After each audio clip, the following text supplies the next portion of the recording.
प्रभु यीशु मसीह के मधुर और जलाली नाम में आज दिनांक 14 अक्टूबर दिन शुक्रवार को हम आप सब श्रोताओं का हार्दिक स्वागत करते हैं। आज के दिन के लिए जो वचन है वो लिया गया है लूका रचित सुसमाचार उसका 6वां अध्याय 12 पद। वचन इस प्रकार से कहता है, और उन दिनों में वो पहाड़ पर प्रार्थना करने निकला और परमेश्वर से प्रार्थना करने में सारी रात बिताई। प्रभु में प्रिय लोगों, यीशु का प्रार्थनापूर्ण जीवन उसकी शक्तिशाली सेवकाई का मुख्य कारण है। ऐसे कई लोग हैं जो इस रहस्य से अनजान हैं। ऐसे कई लोग हैं जो इस रहस्य को नहीं जानते कि प्रार्थना के अभाव से ही आपका आध्यात्मिक जीवन ना कि एक सिर्फ खालीपन को लेके आता है, लेकिन एक सामर्थ्यहीन जीवन हो जाता है।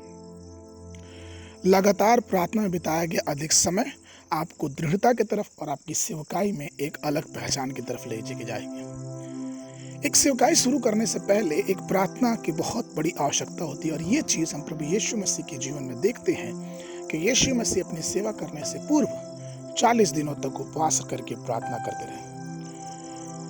यीशु मसीह, वचन कहता है कि यीशु मसीह प्रार्थना पर्वत पे, पहाड़ पे प्रार्थना करने चले जाते थे, और उनके बिताया हुआ समय जो परमेश्वर के साथ वो समय बिताते थे वो एकांत हुआ करता था। कई बार हम परमेश्वर के साथ समय बिताना चाहते हैं, लेकिन वो समय एकांत नहीं हो पाता क्योंकि हम मनुष्यों के बीच में होते हैं।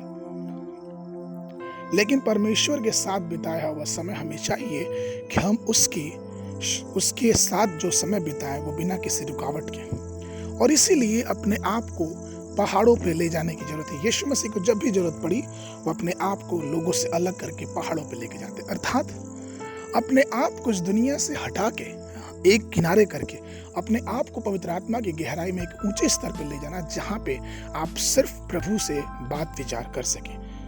आप ये सीखेंगे कि पवित्र शास्त्र में बताता है कि जब कभी भी प्रभु यीशु मसीह को प्राप्त करना होता था वो एकांत में जाके पहाड़ पे प्रार्थना करते, और सिर्फ यही नहीं, हर एक निर्णय से पहले वो प्रार्थना करते। जैसे कि 12 शिष्यों को चुनने से पहले उन्होंने प्रार्थना किया, लोगों को चंगाई देने से पहले उन्होंने प्रार्थना किया, और आप देखेंगे किस प्रकार से जब भी वो प्रार्थना करके नीचे आते कहीं ना कोई चंगाई आश्चर्यक्रम उनकी बातों से फॉलो अप करती।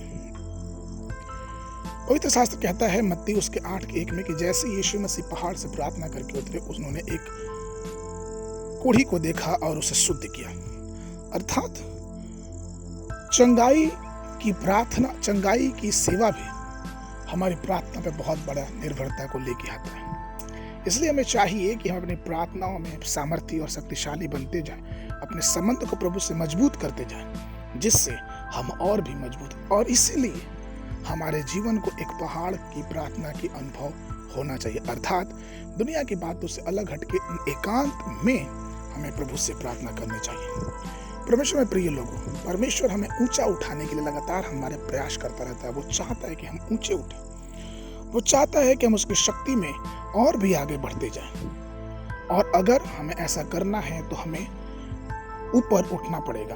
हमें पहाड़ का जीवन, अर्थात संसारिक निचलेपन को, जो चीजें खत्म हो जाने वाली हैं, जो चीजें बर्बाद हो जाने वाली हैं, उन सब चीजों से उठ के अपने आप को परमेश्वर के साथ एकांत में जोड़ना पड़ेगा और उससे प्रार्थना करना पड़ेगा। तब वो सामर्थ्य, आशीष हमें परमेश्वर देगा। आज के मनन के लिए जो पद है वो लिया गया निर्गमन की पुस्तक उसका 17 अध्याय 9 पद। वचन कहता है, तब मूसा ने यहोशू से कहा, हमारे लिए कई एक पुरुष को चुनकर छांट ले और बाहर जाकर अमालेकियों से लड़, और मैं कल पहाड़ी के लाठी हाथ में लिए हुए पहाड़ी की चोटी पर खड़ा रहूंगा। बाइबल अध्ययन के लिए सुबह के समय यशायाह नबी की पुस्तक 43 और 44 अध्याय, संध्या के समय 1 थिस्सलुनीयों की पत्री उसका 2 अध्याय। परमेश्वर आप सबको आशीष देवे।